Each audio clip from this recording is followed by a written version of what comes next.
Good afternoon. Thank you all for being here this afternoon. I'm going to update you specifically this afternoon to the patient information, our members that were tragically injured and one that was deceased as a result of yesterday's fire. As you're aware, on yesterday's date, the Baltimore City Fire Department battled a 2-alarm fire in the 5200 block of Linden Heights Avenue in Northwest Baltimore. As a result, 5 members suffered serious injuries, and sadly, one of our members succumbed to their injuries. I want to start off by reiterating my love, our prayers, our support for the family members of our deceased member, as well as our injured members, and all the members of the Baltimore City Fire Department. I would ask those in the sound of my voice, when you see my members on the street, stop what you're doing and thank them. Give them a hug, show them your appreciation. The following information is being released regarding our members.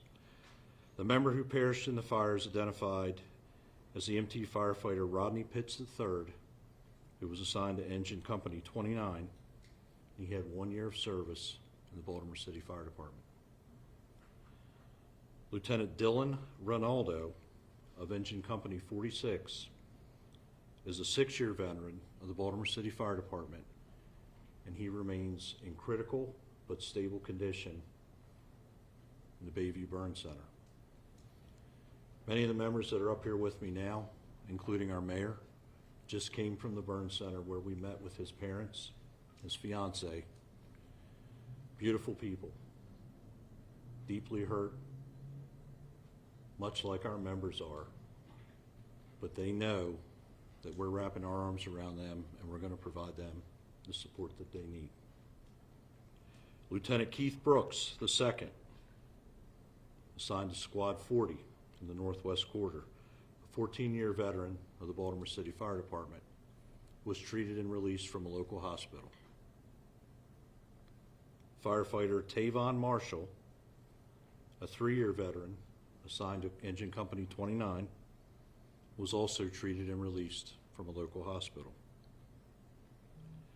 Firefighter Seth Robbins, who is a 17-year veteran of the Baltimore City Fire Department, remains in the hospital in stable condition.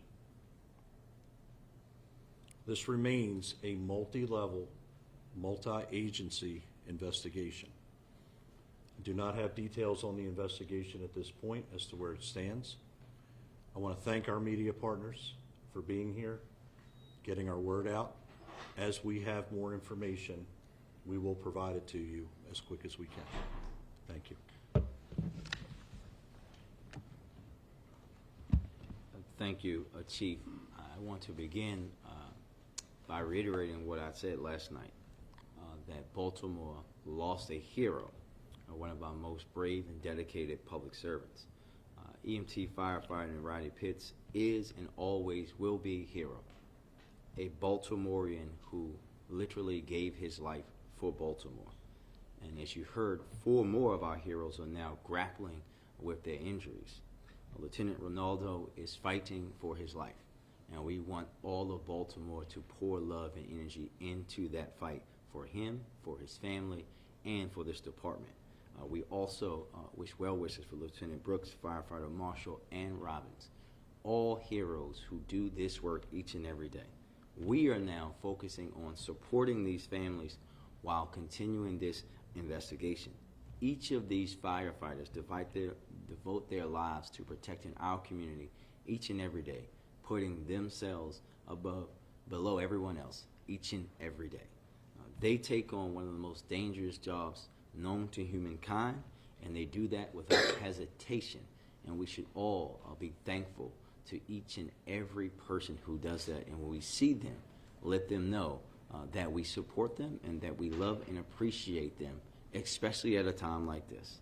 As we said, we are and will continue to fully investigate this matter, and we will share that information as it becomes available.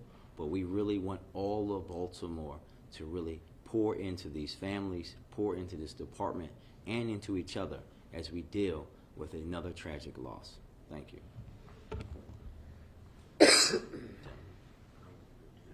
We'll take a few questions. Chief, if you don't mind, would you tell us what happened and start with the Mayday call? And if you have a potential cause or at least a port of origin? Sir, what I can tell you, we're reviewing 911 tape right now. We're reviewing dispatch tape at this point. We have a lot of members that need to be debriefed. We have members of the community that interviews are ongoing with. I can't speak to the specifics because, as I stated last night, I don't know. I don't know.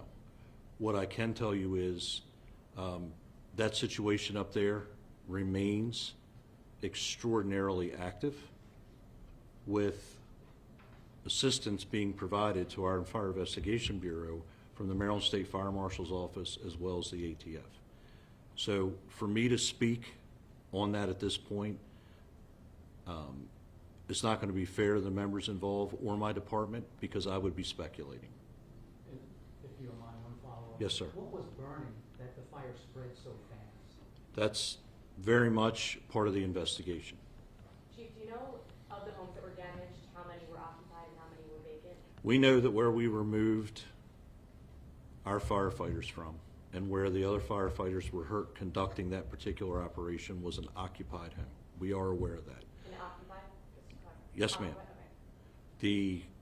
The ones on either side, I'm told when I was up there, and please understand that I left obviously because I need to be with my members. I was told, at least preliminarily, that the belief was on either side those dwellings were vacant.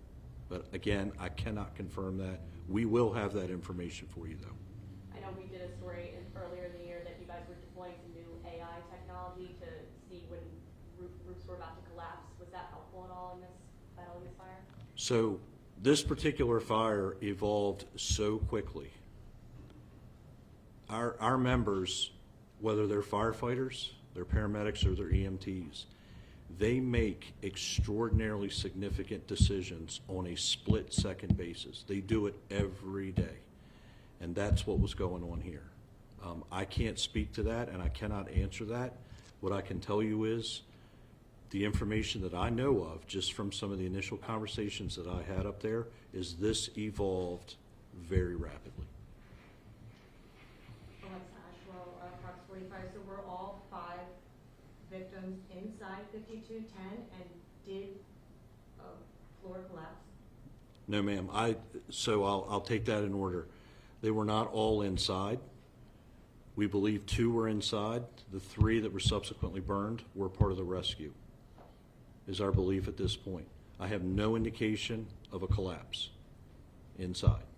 And EMT firefighter Pitts was among the 2 inside, or the 3 who went into rescue? The 2 inside. Chief, just to follow up, since the Stricker Street fire, there have been calls to reform the way the fire department responds to these kind of situations. Do you know that if the situation was responded to properly in terms of assessing the situation, making sure that firefighters were not going into a more dangerous situation than they were going into? I'm going to underscore that this continues to be an open investigation. And until that evolves, I don't believe I can accurately answer that question at this point. What's important here is that this investigation is given the time, it's given the space, it's given the attention to be able to play out in a manner that, above all else, keeps my members from being injured. Chief, Mr. Mayor, there's no police presence here. We have videotape of someone being arrested at the scene. Are there any suspects, and do you know why that individual was arrested? Was it in connection with the fire? They did. Lieutenant Colonel will be here. You just didn't see him. That's okay.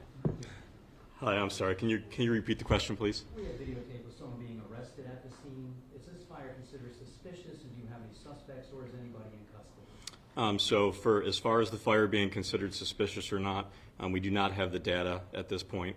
We are working with our partners in the ATF who are taking the lead on this investigation. As far as taking somebody into custody, yes, the police department did take somebody into custody. We did that based on some information that we had preliminarily received at the scene. That person was interviewed, and that person was released. So we do not currently have anybody in custody, and we've conducted several interviews. Our arson unit and our homicide unit were all involved based on the significance of the event, as typical we would do in fires such as this. Are potential squatters involved in this investigation? I don't know the answer to that question at this point, but that is part of the investigation. Any questions from the son or Benner?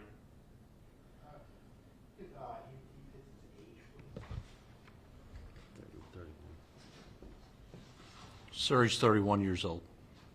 And last question. Chief, any personal anecdotes about Mr. Pitts? Just, I don't know if you've known him personally or anyone in the department has told you about the kind of work that he's done in the year that he's been with you all.